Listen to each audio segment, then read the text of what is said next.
자, 1부 시작하겠습니다. 조경상 팀장과 함께합니다. 안녕하세요. 안녕하세요. 네, 안녕하세요. 자, CPI가 좋게 나올 건가요? 왜 이러죠? 시장이 뭐? 어제 시장 자체가 보통 이런 이벤트가 있으면 그동안 관망 심리였잖아요. 네. 이번에는 그냥 기대감이 상당히 높아 있는 상황인 것 같고. 네, 왜 이렇게 기대감이 높아지고 있을까요? 음, 뭐, 아마 이게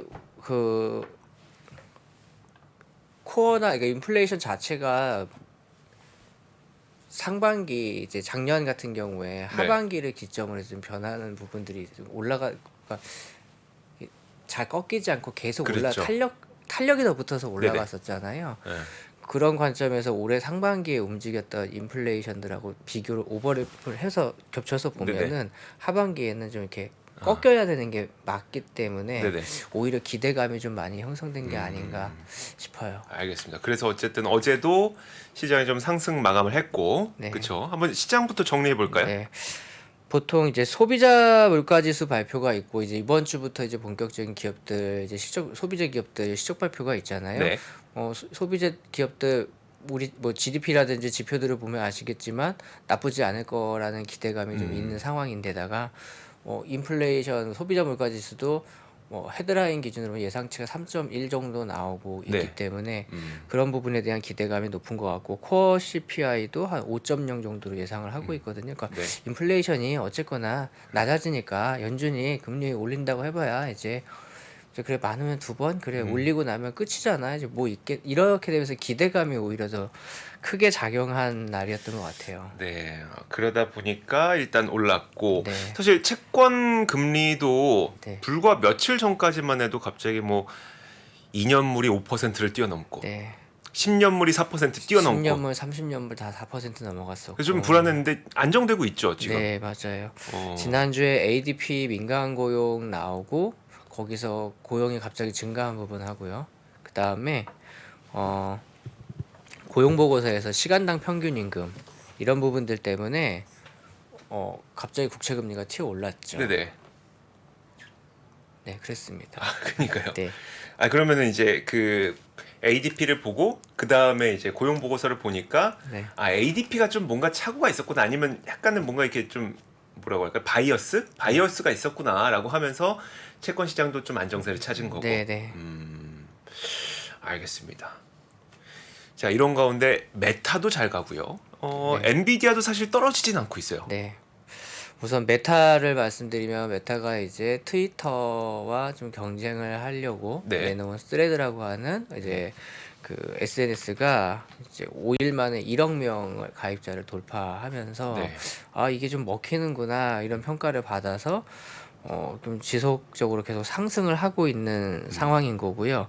그 다음에 이제 엔비디아 같은 경우에는 골드만삭스가 엔비디아가 이제 인공지능과 관련해서는 이 칩에서 네.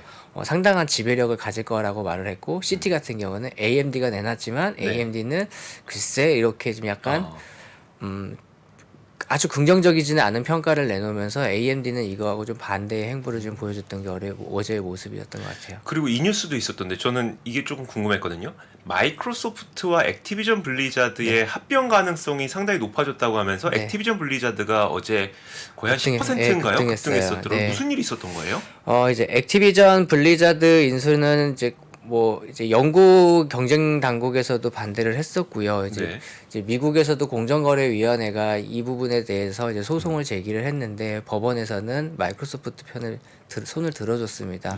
그 부분 때문에 이제 합병 가능성이 좀 높아지면서 올랐는데 이게 제가 오면서 좀 본 뉴스 중에 하나는 이제 영국의 공정거래 당국은 네. 다시 소송을 할 걸로 이제 이 부분에 대해서 이제 이의 제기를 할 걸로 보여져서 끝까지 조금 지켜봐야 되는 부분인 것 같기는 하더라고요. 그래요? 이거 네. 10% 올랐다. 이제 뭔가 해결된 건가라고 생각하기에는 아직 좀 이르다는 말씀이시네요. 네. 그러니까 기업들의 M&A를 보면 좀 재밌는 것들이 많은데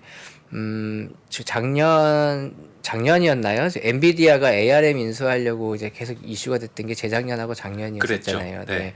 그때 마이크로소프트 같은 경우에는 엔비디아 편을 안 들어줬거든요. 어, 뜯어 말리는 거. 얘네가 인수하면은 모든 판이 기울어진다 그렇죠. 이랬는데 네.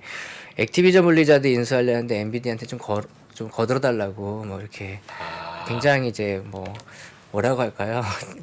기업이 정말 자신의 이익을 위해서 열심히들 살고 있구나라는 네네. 것들을 볼 수가 있었는데 기업들의 그 인수합병 같은 거 이제 뉴스 나오면은 읽어보시면 이제 재밌는 이슈들이 좀 상당히 많이 나옵니다. 알겠습니다. 그 조금 전에 뉴스 또 나왔는데 이거 뭐 저희 한 3부에서 한번 짚어드릴 수 있을 것 같은데요. ARM IPO 지금 준비하고 있잖아요. 빠르면 뭐 오는 9월 정도 네, 예상하고 맞아요. 있던데 그 엔비디아를 앵커 투자자로 영입하려고 지금 작업하고 있다고 네, 하더라고요. 맞아요. 앵커 투자자로 들어가려고 한다는 얘기가 있고 뭐 이제 보통 이거 가지고 다들 왜 그럴까 얘기를 많이 하시더라고요. 네네. 네. 보통 이제 그 인텔도 ARM에 이제 지분 투자가 있잖아요. 네. 뭐 이런 것들 가지고도 합병 얘기하셨던 분들도 있고 막 그런데 아마 ARM은 합병은 안 될 거고 어디로 인수합병은 안 될 겁니다. 이 기술 자체가 그쵸. 워낙 좀 독보적이다 보니까 누가 가져가도 독점. 독점이 돼 버리는 네. 거기 네네. 때문에 아마 그렇게는 안 될 것 같고 보통 제가 해석하기로는 네. 이런 이제 지분이 얽히게 되는 경우라고 하면요. 그러니까 일감 따가는 거죠. 아, 그쵸. 네, 일감 따가는 거죠. 네, 그래서 그렇게 그 정도로만 저는 해석을 했어요. 알겠습니다. 어쨌든 근데 앵커 투자자가 되면 대규모 투자를 하는 건 맞죠? 네, 맞아요. 대규모 네. 투자가 되고 대규모 지분을 뭐 네. 최대 주주가 될지는 모르겠지만 네. 어쨌든 거의 대주주 수준의 네. 지분을 확보하게 되는 거니까요. 엔비디아가 ARM을 또 갖게 될지 모르겠습니다. 그러니까 그런 거죠. 내가 갖지 못할 거면 남도 못 갖게 하는 거죠. 그렇죠. 네. 그런 모습이 좀 AMD와 엔비디아와 ARM 사이에서 나타나고 있습니다. 네. 자, 그 빅테크가 사실 지금 금요일에 예정된 특별 리밸런싱 때문에 뭐 안 나스닥. 오른 건 아닌데 네. 그래도 약간 소강 상태인 것 같더라고요. 네. 그거 가지고 저희 직원들이나 많은 투자자분들이 그런 얘기를 하시는 것들을 좀 봤는데 네네. 사실 이 나스닥 지수의 리밸런싱은 정기적으로 이루어지기 때문에 저는 큰 의미를 두지는 않았어요. 그래요? 네. 근데 이번에 만약에 비중을 축소하게 되면 네. 그 7개 빅테크 기업의 비중이 지금은 55%인데 네. 그걸 40% 밑으로 내린다고 하니까 네. 그럼 15%는 날아가는 건 맞잖아요. 그러니까 뭐 다른 곳으로 가겠지만 네. 맞긴 맞지 않아요? 그럴 수도 있겠지만 근데 네. 이제 어차피 이제 나중에 결국엔 예전부터 그 부분을 맞추려고 했었던 부분인데 결국은 다 틀어지면서 오는 거기 때문에 저는 글쎄 그 영향력이 그렇게 크다라고 보지는 않고 있었습니다. 이제부터. 네. 알겠습니다. 큰 의미는 안 뒀어요. 거기에 대해서. 네. 저는 생각보다 이제 패시브 자금들이 그래도 매도 물량이 좀 있지 않을까라는 걱정. 네. 걱정이었는데 지금 산술적으로 그 정도라고 했으면 이미 좀 더 많은 데미지를 받았어야 되는데 그런 모습들은 좀 안 보였던 것 같아요. 그래서 저는 크게 의미를 두지는 않았습니다. 차라리 오히려 경기 관련된 지난주에 서비스 PMI나 이런 것들을 봤을 때 경기에 대한 자신감을 다시 얻었잖아요. 네네. 그러면서 빅테크보다는 넌 빅테크들, 그러니까 빅테크가 아닌 기업들의 주가들이 더 강세를 보이는 현상들을 오히려 그게 네. 더 설득력이 있지 않나 리밸런싱보다는. 네, 그렇게 해석을 했기 때문에 크게 의미를 안 뒀습니다. 그걸 좀 설명을 해주세요. 그러니까 빅테크 이외의 기업들이 그럼 최근에 강세를 보이고 있는 거는 네. 서비스업 경기가 좋기 때문. 서비스업 경기가 좋기 때문이라기보다는 제조업이 굉장히 침체돼 있다라고 우리가 우려를 했었는데 네네. 제가 지난주에도 와서 서비스업 지표들을 좀 보여드렸잖아요. 이렇게 네네. 하향하고 있던 거를 근데 생각보다 좀 강한 지표들이 나왔잖아요. 네네. 그러다 보니까 경기에 대해서 경기 침체나 이런 부분에 대해서 상당히 좀 이제 공포감이라고 할까 아니면 의식을 두고 있던 우려를 두고 있던 부분들이 상당히 많이 해소가 됐거든요. 네. 그러면서 올라간 것들을 보시면 전기차뿐만 아니라 자동차 기업들의 주가도 올랐고요. 네네. 그 다음에 뭐 이제 소비재와 관련된 기업들 주가 상당히 좋았고 이런 네. 것들을 보면은 결국엔 그 상반기 동안 퍼포먼스가 좋았던 빅테크가 아니라 거기서 약간 소외됐거나 아니면 진짜 경기가 좋으니까 사람들이 소비를 많이 하고 있는 쪽에 기업들의 주가들이 올라오면서 S&P가 오히려 이제 더 강세를 보인 거죠. 네네. 그러니까 그런 부분들을 좀 볼 수가 있었어요. 알겠습니다. 그러니까 사실 우리가 상반기를 놓고 보면 분명히 경기는 침체가 얕건 깊건 올 것 네. 같으니까 네. 그때 우리가 모두 쏠렸던 곳은 경기 침체가 와도 튼튼할 수 있는 빅테크에 쏠렸다면. 그쵸. 은행 위기가 촉발, 은행이 그쵸, 그쵸. 때 이제 다 빅테크로 돈들이 네. 머니 무브가 그쪽으로 이루어졌었잖아요. 사실 집중적으로 이루어졌었고 그러고 나서 이제 5월, 6월 이때 신문에서 제일 많이 나온 건 빅테크 기업들에 대한 공매도가 상당히 많다라는 네네. 뉴스도 있었고 이런저런 얘기들이 있었고요.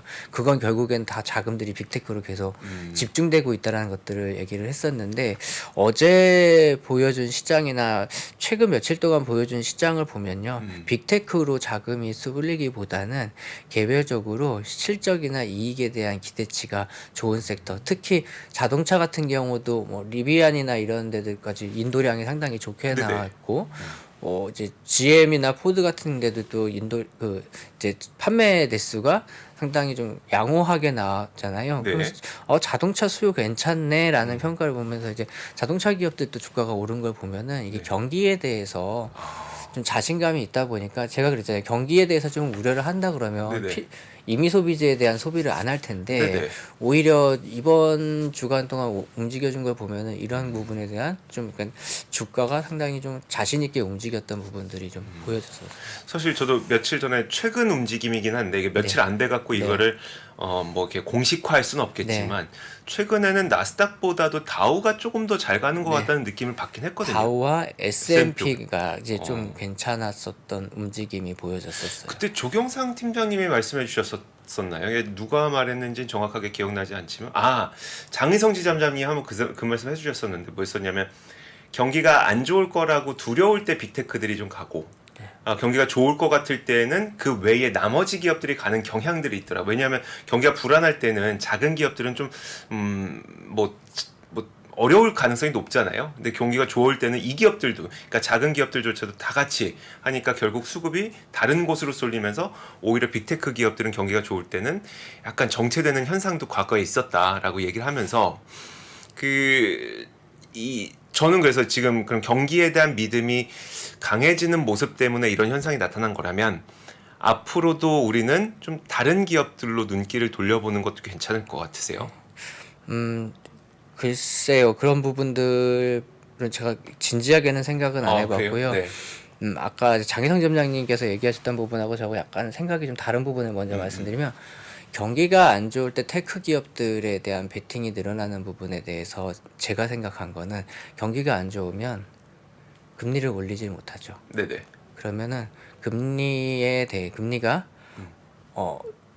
내려가는 걸 기대할 수 있죠. 네네. 그러면 상대적으로 이제 금리가 올라간다는 건 인플레이션이 어떤 가격 효과를 보는 기업들인 거고요. 네. 기술주 같은 경우는 그 가격 효과하고는 약간 반대되는 성격을 가지고 있기 때문에 오히려 경기가 안 좋을 것 같다라고 하면은 금리 환경이 이제 금리가 내려갈 거기 때문에 반사 이익을 볼 수 있는 부분들이 있어서 가는 거하고 그다음에 빅테크 같은 경우에는 미국의 경제를 대변하기 때문에 움직이는 경향이 있을 거고 그리고 경기가 좋을 때는 결국엔 가격 효과를 받아서 네네. 좋아지는 기업들 2022년도를 기억해 보시면 너무나 기억 잘 되지 펩시나 이런 기업들처럼 이런 소비재 기업들이 좀 이제 경기 민감주나 소비재 기업들이 경기 방어주도 괜찮았고 네. 그리고 경기 민감주도 괜찮고 그러니까 이런 부분으로 해석을 할 수 있을 것 같고 앞으로는 제가 이런 생각을 좀 해봤어요. 지금 이 짧은 기간 동안 일어났던 현상이 네네. 지속될 수 있느냐 그 생각을 잠깐 해봤었는데 이게 6월 초에요. 네. 빅테크들 잠깐 멈춰 있고 이제 소형주들 올라갔다가 네네. 러셀 2000 막 올라갈 때. 네. 바로 근데 다시 테크로 돌아왔거든요. 그렇긴 하죠. 그렇기 때문에 여기서 속단할 수는 저는 없다라고는 보고요. 다만 하나 우리가 딱 확인할 수 있는 거는 그러면 경기에 대한 심리가 그렇게 위축되어 있지는 그렇지는 않은 상황이다. 그럼 이 상황에서 오늘 발표되는 CPI도 좋게 나온다라고 하면 우리가 예상한 대로 부합한 대로 나온다고만 하면 상당히 좀 호기를 가지 않을까 이런 생각을 하고 있었어요. 네. 그러면 그 빅테크 쏠림 현상이 좀 저는 시장이 바뀔까를 질문을 드린 건데 바뀔 것 같지는 않으세요? 그거는 좀 지켜봐야 된다라는 입장인 거고 왜냐하면 5월에도 대형주 이제 그만 가고 소형주 갈까 그 네네. 패턴이 나올까 기대를 했었는데 바로 돌아온 것처럼 네. 이게 어떤 이제 실적이나 이런 것들 보면서 이익 규모라든지 이익률이라든지 이거는 테크 기업들이 훨씬 더 마진율이 좋잖아요. 그쵸. 그럼 투자자들은 어떤 선택을 할지는 우리가 지켜봐야 될 것 같아요. 네. 그래서 제 생각에는 그래도 테크 기업들이 아, 실적이 괜찮다라고만 하면 네. 계속 좀 어느 정도는 시장 지배력은 더 있을 것 같아요. 알겠습니다. 어쨌든 분명한 거는 미국 사람들이 내구재를 살 만큼 그리고 차를 많이 살 네. 만큼 정말 여전히 소비 여력은 굉장히 뜨거운 거네요. 네. 탄탄한 거고. 그래서 네. 그런데도 불구하고 인플레이션이 좀 잡혔으면 좋겠는데 앞뒤가 안 맞잖아요. 네. 그러니까 그런데도 불구하고 네. 네. 아, 알겠습니다. 참 임금이 빨리 좀 임금 상승률이 잡혀야 되는 상황이고 또 네. 주거비 상승률이 좀 잡혀야 되는 상황이라서 네. 잠시 후에 한 4분 정도 있으면 나옵니다. 만약에 숫자가 좀 눈에 띄면 저희가 한번 네. 보여드리도록 할게요. 임금 얘기를 하셔서 네. 지난주에 고용 보고서를 보다 보니까 임금 상승률이 좀 눈에 띄게 나타났던 곳은 레저나 접객은 아니고 네. 내구재 생산과 관련된 기업들의 어. 임금이라든지 이런 부분들이 전 눈에 조금 들어왔거든요. 네. 그러니까 레저나 접객업 우리가 흔히 그동안 인플레이션 압력을 그렇죠. 느꼈던 그 부분은 좀 다소 누그러지고 있는 듯한 느낌을 받았습니다. 알겠습니다. 그것도 되게 좋은 신호네요. 네, 그 부분은 좋은. 지금까지 막 정말 없어서 그러니까 특히 이제 대면 업종, 여행, 레저 네, 막 네. 이쪽 사람 없어서 구하려다 보니까 임금 계속 높여주던 쪽이 네. 거기였었는데 네. 거기가 아니라는 점. 네, 임금 상승률이 약간 둔화된 게 이게 이 부분은 ADP 민간 고용하고 그리고 고용 보고서하고도 좀 약간은 좀 유사한 부분들이 좀 발견을 했었어요. 네, 알겠습니다. 자, 이제 몇 가지 종목에 대한 이야기들을 한번 해보도록 할 텐데 오늘 좀 제일 이거는 꼭 전해드리고 싶다 하는 기업 뉴스 있을까요? 오늘이요? 지금 뭐 여러 개 있어요. 뭐 테슬라도 있고 애플도 있고 아마존도 있고 메타도 있고. 자, 제가 정리를 굉장히 매일매일 많이 해가지고 왔는데 아까 마이크로소프트도 얘기를 했고 네, 지금 제가 말씀을 드렸는데 반도체에서 이제 반도체 기업들 보면 요즘 그 메모리 반도체들 있잖아요. 네네. 이제 인공지능이나 음, 이런 부분들에서 이제 메모리 수요가 예전에 있던 메모리 수요하고는 달라지기 때문에 우리 이제 뭐 삼성전자나 이런 기업들이 이제 투자하고 있는 반도체 분야에 투자 금액이 늘어난다라는 부분 한국지 이제 반도체 쪽 좀 이제 관심 있게 좀 살아날 건지 한번 지켜보시는 부분 말씀드리고 싶고 제가 오늘 말씀드리고 싶은 건 세일즈포스가 네. 가격을 클라우드 서비스 가격을 인상했어요. 7년 만에. 아 그래요? 네. 그래서 어저께 클라우드 섹터가 전반적으로 강세를 보였습니다. 네. 분명히 우리가 아시겠지만 아마존이나 마이크로소프트 실적 얘기할 때 항상 우리가 걱정했던 게 클라우드 그렇죠. 정체였는데 네. 이게 이제 AI가 하나의 동력이 돼서 얘네들도 이제 비용을 좀 인상을 하는 부분들이 있었거든요. 네네. 결국에는 AI가 이제 반도체뿐만 아니라 클라우드도 끌고 같이 간다라는 부분이고요. 네네. 실제로 기존의 클라우드 인프라로는 AI에서 구현할 수 있는 게 제한적이다 그렇겠죠. 보니까 이 부분에 대한 업그레이드가 지속적으로 이루어져야 되기 때문에 네네. 이쪽 시장의 성장성도 다시 어, 기대를 하고 있는 상황인 그 분석이나 네. 이런 기사들이 상당히 많이 있습니다. 그러니까 세일즈포스는 고객 관계 관리를 하는 기업. 네, 소위 말해서 우리가 CRM이라고 하는데 네. 우리가 뭐 백화점 가서 물건 사고 나면은 기록 남겨놓는 기록 거예요. 남겨놓고 네. 뭐 그러면 이제 그쪽으로 문자 와서 뭐 마케팅하고 네, 이런 네. 이런 건데 네, 그들이 인공지능 플랫폼으로 만들겠다고 했고 네, 그리고 가격을 올렸어요. 네, 근데 인공지능 플랫폼을 하려면 세일즈포스도 지금까지 이용하던 클라우드 이 데이터 센터들이 있을 텐데 네, 기존 건 못 쓰고 네. 인공지능 데이터 센터 다시 사서 그러니까 다시 그쪽에서 써야 되니 앞으로 이제 업그레이드를 해야 되는 거죠. 이런 부분들을. 그러니까 이런 식으로 인공지능이 네. 이제 클라우드 기업들도 어, 결국에는 이제 이 자기네들이 가지고 있던 인프라를 업그레이드 해야 되기 때문에 그러면은 클라우드 시장 자체의 더 사이즈가 좋아지는 거죠. 반도체하고 같이 끌고 올라가면서. 아 네, 클라우드까지. 그러니까 인공지능이라는 산업이 네. 사실 지금 수익이 나네 안 나네 거품이네 아니네 있지만 네네. 실제로 보면 상당히 산업의 여러 부분에 침투해서 음. 끌어당기는 효과, 흡입력이 상당히 강하다라는 부분들을 좀 확인할 수 있는 이슈들이었던 것 같습니다. 알겠습니다. 그 클라우드 기업들로 좀 우리가 어떤 그 대표적으로 어떤 기업들이 있죠 지금? 클라우드는 뭐 우리가 흔히 이제 AWS, 네. 그다음에 마이크로소프트 아마존. 애저, 네. 그다음에 오라클. 구글도 있고요, 구글이. 오라클도 네. 있고, 세일즈포스 있고, 어도비도 뭐 관련된 기업이 있고요. 대부분 이제 그렇게 그럼 결국 다 있죠. 빅테크로 다시. 네. 대신에 좀 특이한 게 제가 작년에도 한번 삼프에서 말씀드렸는데 빅테크의 클라우드는 약간 좀 정체되는 느낌을 보이고요. 네. 자기만의 고유 비즈니스를 하고 있던 세비라든지 이런 회사들이 있죠.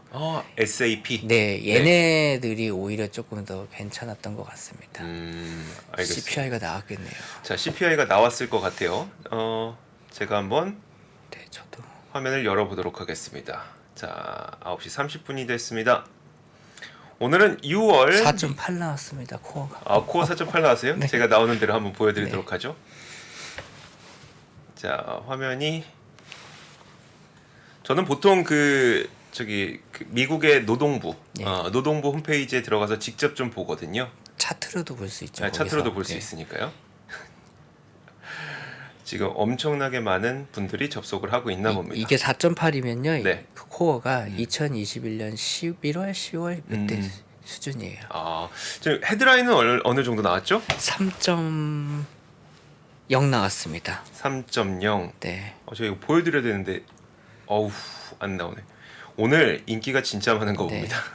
오늘 맛집인가 봐요. 오늘 CPI 맛집. 네. 자, 잠시만요. 나오는 대로 바로 보여드리도록 하겠습니다. 인터넷 문제인가요?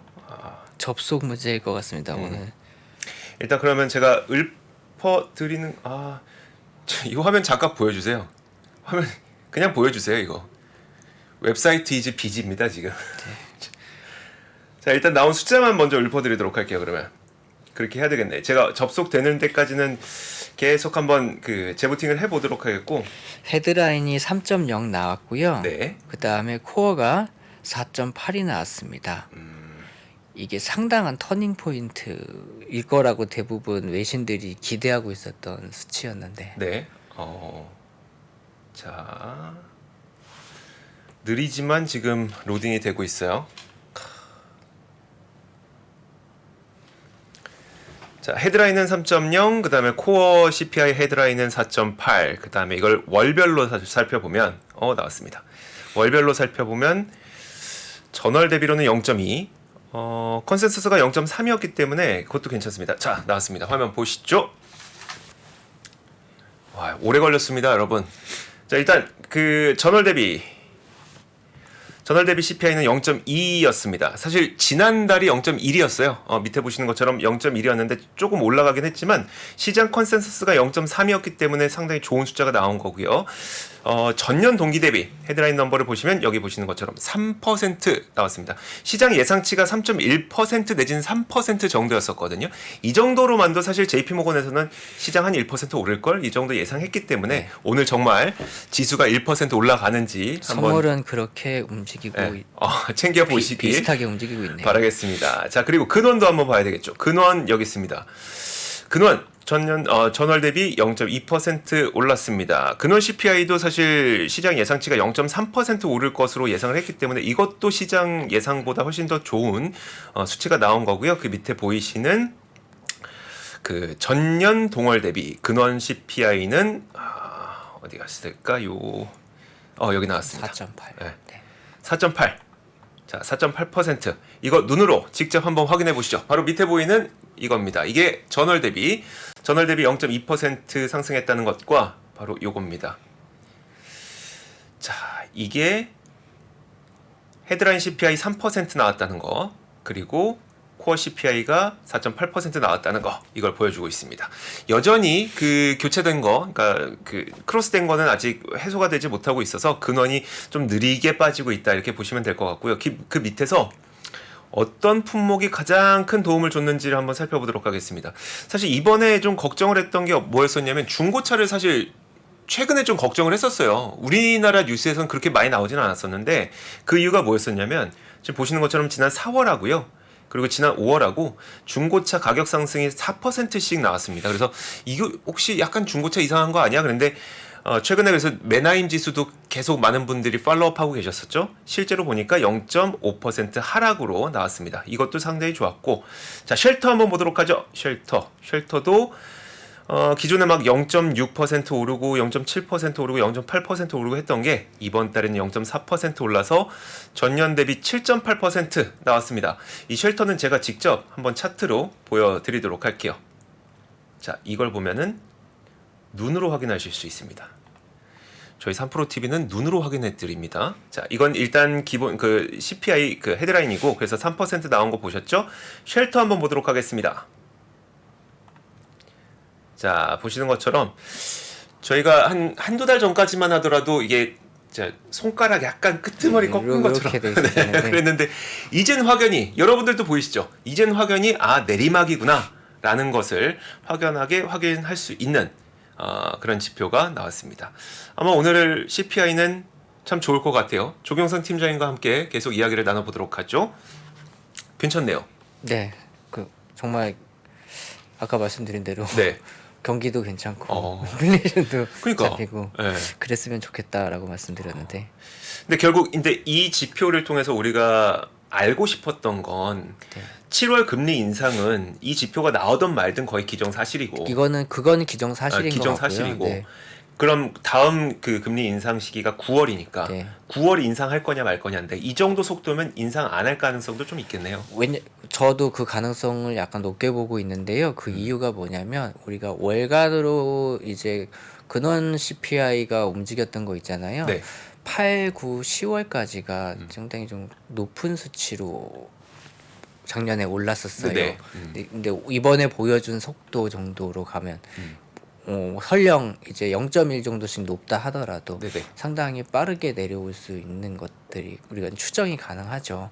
그러면 연준에서는 이제 이거를 더 가파르게 꺾어야 된다라는 것보다는 네네. 이제 리스크 요인을 생각해 줄 수 있다라고 저는 이제 그런 생각을 좀 기대를 해보고 있습니다. 알겠습니다. 그래서 제가 CME 패드워치도 한번 열어봤어요, 여러분.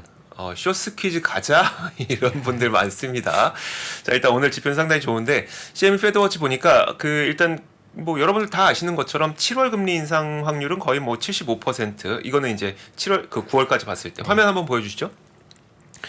자, 그리고 9월 인상 확률 이건 9월 인상 확률입니다. 9월 인상 확률이 지금 2번 인상할 확률은 거의 20% 밑으로 떨어졌어요. 제가 며칠 전에 확인했을 때 20몇 퍼센트 정도 24%, 25%였었는데 그쵸, 20몇 퍼센트였었죠. 네, 맞아요. 이게 내려왔습니다. 아주 큰 변화는 아니지만 아무튼 이번 지표를 보고 2번 인상할 확률은 조금 떨어지고 있는 추세다. 이렇게 보시면 될 것 같습니다.